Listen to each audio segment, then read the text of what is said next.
Hi, everyone. Such a pleasure being here. I think it's a delayed sort of run that we're seeing.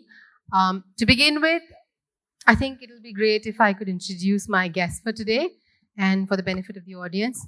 So, Sanket Narkar, currently the Chief Marketing Officer, Head of Marketing for Physics Wala, and he's been in the edtech space for a while with Lido and earlier with Byju's as well.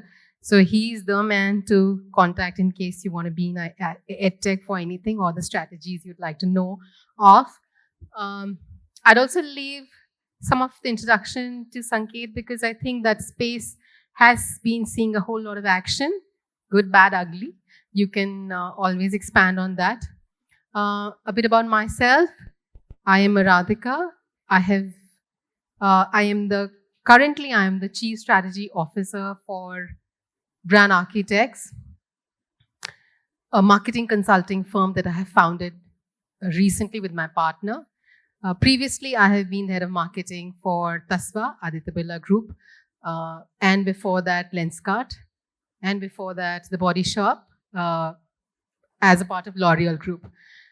I have been in marketing, selling, I think, beauty creams and glasses and clothes and shoes for as long as I can remember. So anyway, cut a long story short, Sanket, would you like to open with something about yourself and the edtech industry? Thanks. So I've been in the education sector for about 15 years, and education is close to heart, and I want to be part of that revolution that we've been closely monitoring, right? I think education can solve a lot of problems otherwise. Hence, I think education is my key industry which I want to stay in and move out from. Yeah. I currently work at PW Physics Wala.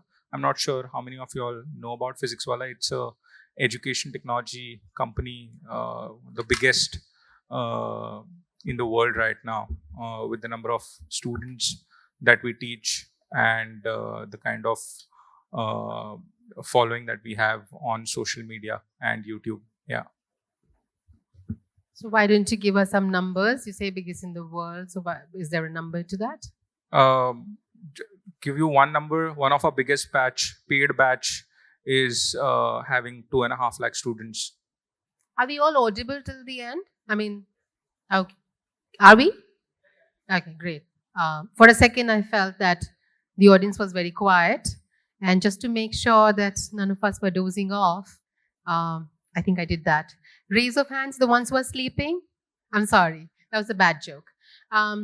So let's dive right in. I think the topic for this fireside chat that I'm supposed to lead is struggles and strategy and challenges while driving ARPU.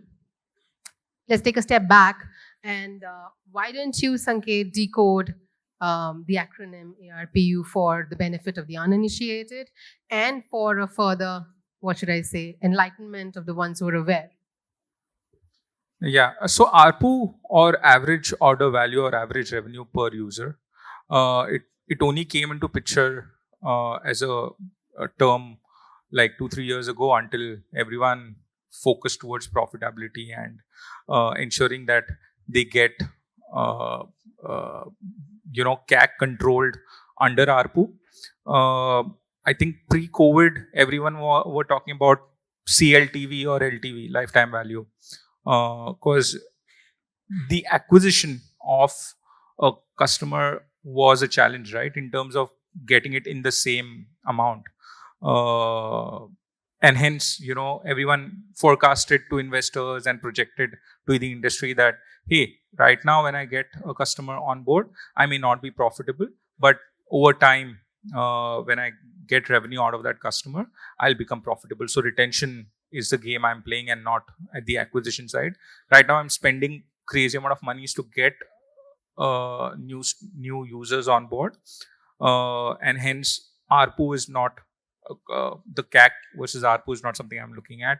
And then came the profitability where funding slowed down, and Sure. I think you've preempted my question, which was how have things evolved in the space of measuring and tracking metrics by way of business health. So I would also say ARPU for the uninitiated, absolutely. If you were to decode, what is it and why is it significant? Maybe why is it more significant today? Just it's a step back question. Yeah. So ARPU, the way you calculate ARPU is you have X amount of revenue that you've generated, and you've generated that revenue from X number of users, right? So you divide revenue by the number of users, and you get average revenue per user. The reason it is important is your acquisition has a cost, right? If it is higher than your ARPU, which means you're burning money, correct? And hence it helps identify the health of your business. It also is part of daily, weekly, monthly, yearly reviews right now in a lot of MISs. So calculation is pretty simple. You divide revenue by number of users that you have. Okay. So with that, I think initially, like you started, there's an evolutionary cycle that has happened from chasing CACs and LTVs and all of those metrics. In the last 2-3 years, this has become far more significant. What is clearly the motivation? If I was to read it correctly, you were saying that one of the motivations has been the much wider and much more focused discussion on profitability rather than just chasing the new user, because growth is at some point of time has been the key result that all startups have been driving. So I read that correctly. Why do you think it is also, are there any external factors, internal factors that are really driving this whole profitability conversation? If I were to, I think everyone wants funds, right? If their CAC versus ARPU is not correct or maintained well, because someone has to fund that business, and if that business is not funded, you can't survive.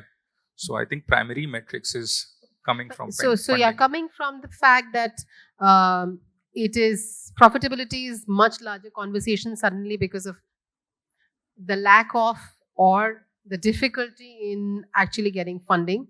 It seems to be drying up, and profitability seems to be the key highlight or the key focal area. If I were to, sorry, I also wanted to say that a lot of businesses right now want to be sustainable, and they do not want capital or fund from outside, right? Because sometimes founders feel that as soon as there's funds infused into the system, they may not have control over certain decisions that they want to make, right, towards growth or towards new businesses that they want to open. So how can one achieve that? Only if they are having their ARPU versus CAC correct. Absolutely. And I think this conversation was so pending for some time. Moving on, in the edtech space, how are you strategizing and how are you clearly driving this, your each of your strategic moves, tactical moves as well, to drive better ARPUs? Yeah, so I think 5-7 years ago, edtech as a word did not exist. I think it only started off in 2015, 2017, 18, and it picked up, right? A lot of edtechs came into the industry. And there are courses even worth 100 rupees. And then there are also courses which are worth 10 lakhs, 15 lakhs, 20 lakhs, right? And each one has its own value and its own customer segment. Basis what your business is where ARPU is defined, or what your customer segment is where the ARPU is defined, or basis what your service is. Sure. So would you be able to add some flavor to this and talk about the challenges in the edtech space itself? Because is this unique what you're talking about? Because subscription-based models are, and ARPU is far more relevant there, or is it more relevant, or is it relevant for everyone? Yeah, so let's go back, right, in time, earlier education, until there was technology involved, everything was offline, correct? Right. And offline requires brick and mortar. It requires investment in terms of teachers physically being present, and it has its own limitations, right? For example, this room can only accommodate probably 500 people, but if you have more demand, you can't add in more people unless you Right. make this The bigger, scale right? is absolutely different if you're Correct, just going correct, to be correct. going on. Now, imagine, since everything was offline, cost was higher, revenues or ARPU was higher. Someone who had to learn something had to pay that much amount, and it changed from place to place, right? Like, say, for example, a Bombay center would have a different ARPU as opposed to a Varanasi center, for that Sure. matters, right? Now, the challenge was scale. Second, the challenge was how do we bring down the ARPU, because not everyone can afford that value of money, right? Right. And hence technology was involved, which then led to a lot of revolution in terms of scale, massively bringing down ARPU, correct? I remember Physics Wala launching its first course for $1,000, where the Okay. exact same amount, that same type of course was available for $60,000 or $70,000 online, right? So, and then that teacher was available with us, who's probably a star teacher and is not available to, say, students in tier 3, tier 4, tier 5 places, are now having access to him or her. Sure. Correct? And at a really low cost, right? So it also Right. opened up doors for them to. So are you, and this is just to add to something that you were saying. So is there a differential or a dynamic pricing that works as well based on geographies for Physics Wala? No, I think for us, we keep one pricing, which is for the students across the country. Our pricing has been pretty economical, right?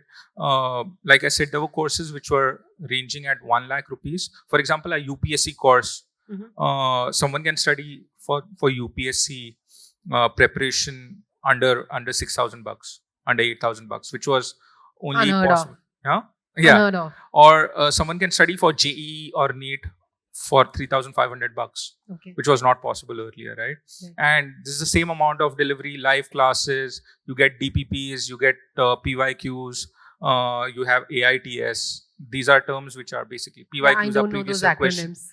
previous year questions, or all India test series, or daily practice problems, which were only available offline, correct? Got it. But then these are now available online. We provide exact same material in $3,500. Yeah.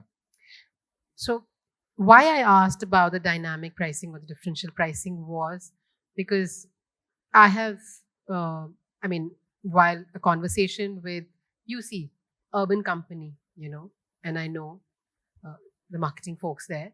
So there is a differential pricing that they practice, and even within the city of Delhi, there is a different area and the same product is priced differently there and versus say South Delhi where it is priced differently. And it came as a big surprise to me.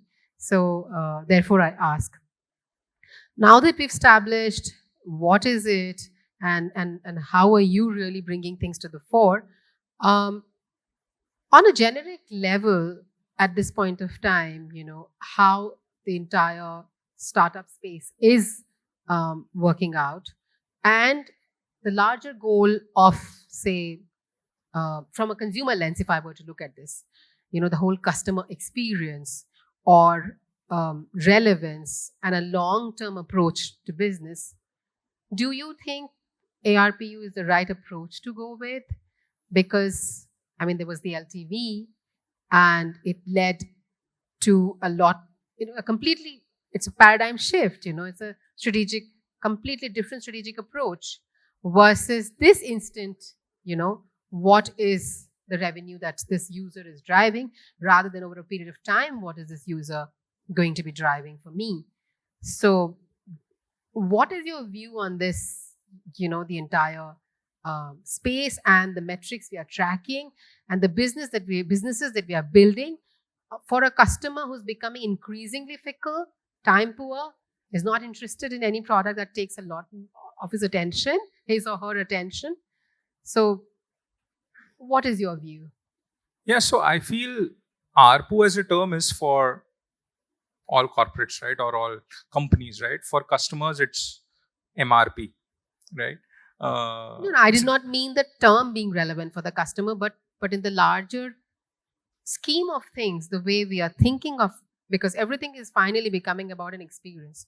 Nobody's thinking of a product as a product anymore. Even a cup of coffee is the entire experience that the customer is really getting exposed to, and is talking about it because now they are also very aware of it. How is the coffee being served, my name is on it or not, and all of those things which were actually very irrelevant, say maybe 5 years ago, and if we would talk about it, people would actually laugh, because So I was actually coming to that, right? Right now, there are multiple tiers of customers, right? There's a set which is uber high, where they don't care about what price it is.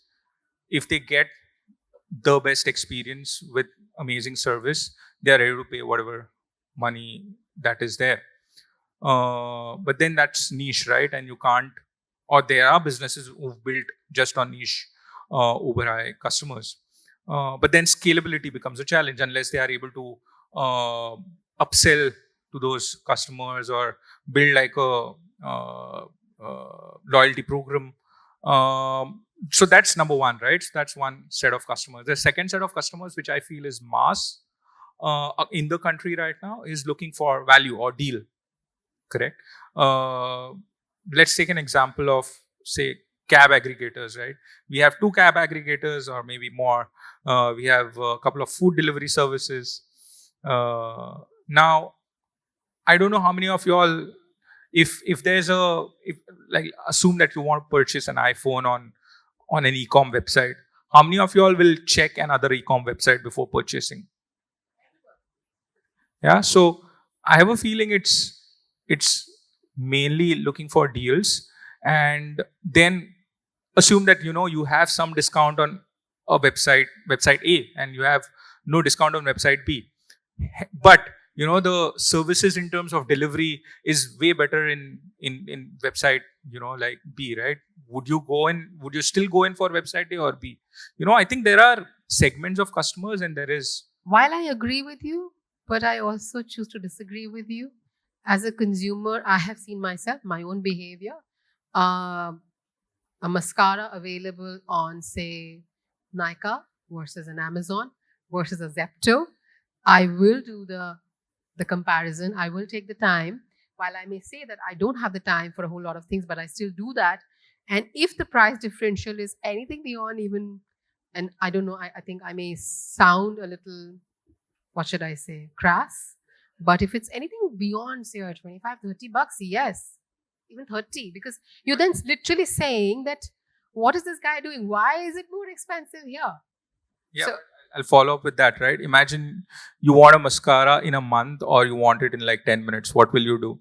no, that's a different game altogether. Yeah, so it's all about the last minute it's all ad about Blinkit. needs. So today, by the way, why it came, because there's a full page ad of Maybelline, and I love the way they've done, this thing, which is, I love the way Blinkit has that line, the last minute app, and it shows the kind of things. And frankly, when the first time I discovered Maybelline on Zepto, I was pleasantly surprised because I said, okay, great, there's beauty, and this is right from the beginning.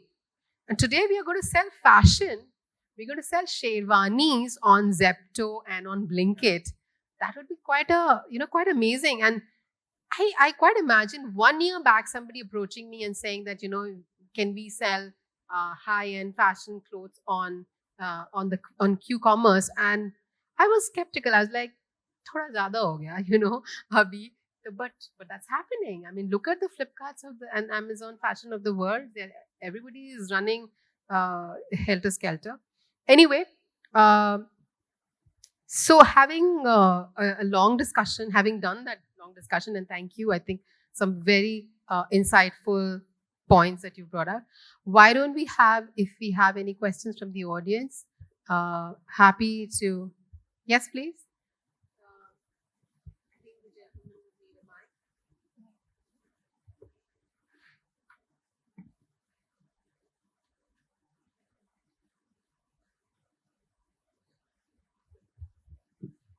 Hello, good afternoon.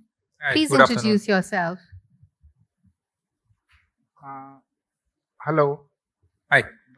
Very good afternoon. I am Dr. Purohit. PER Foundation is my own foundation. I am basically a regulatory professional. I would like to ask physics wala, how do you monitor your performance indicator? Because in last 4 years of my strategic survey and reviews from 5 different cities, 2 in Gujarat, 1 in Rajasthan, and 2 in Delhi. So, especially mainly on life sciences. Would you please highlight? Yeah, I think it's a good question. Given our scale, right?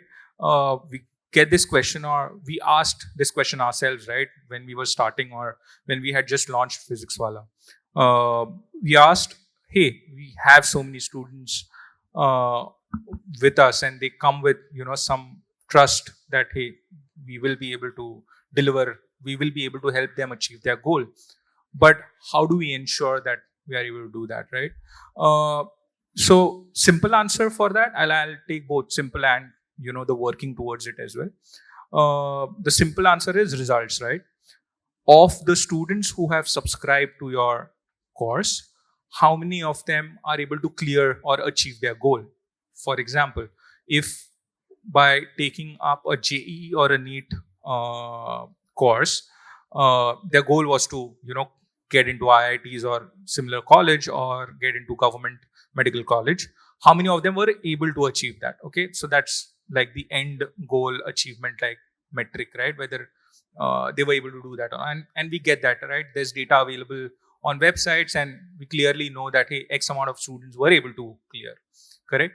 And how many of these students were able to clear in the market at market average? Second, uh, if a student was say scoring 300 marks earlier, is he able to score 600 marks, improve, right? Now it may so happen that for you to crack or get into, say for example, AIMS, you may need a 715 or a 720, but that 715 720 cannot come if you are 200 first, but it may come over time, right? Now, okay, are we tracking that? We do that. We rate our teachers, and when I say we rate our teachers, after every class, students give ratings to the teachers. What's a great score according to you out of 5? If you have to say that a teacher is a great teacher according to you, is 3 a great score or 4 a great score? 4, yeah. Our benchmark is 4.8.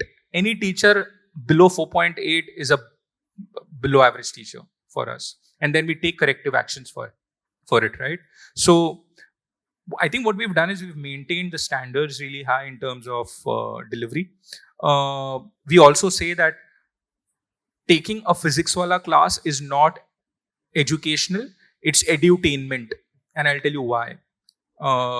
Imagine understanding thermodynamics for like 6-7 hours, where you're talking in front of a camera, and then probably like say lakhs of students listening to you, right? You don't know what they're doing. They probably just can see you and hear you, right? Now, if there is no performance, and by performance I mean, it cannot be just one monotonous teaching lecture. It has to have some fun, jokes, which will keep them engaged. Over time, we also develop tech where we can do video call to our students. We run polls, and I think that has helped us build engagement. We've built 3D models where you can actually see heart and all those organs, right? Or towards biology. So I think our input is very strong, right? We monitor our performance in terms of teacher delivery, in terms of what's the percentage of students being successful from scoring say a 200, 300 to a 400. Basically we want them to move ahead, right? And then eventually is results. That's probably what tells us whether we are being successful or not. Thank you. Thank you very much. Sorry for the interruption. Okay, sure. So I think we've learned everything about physics wala and the edtech industry.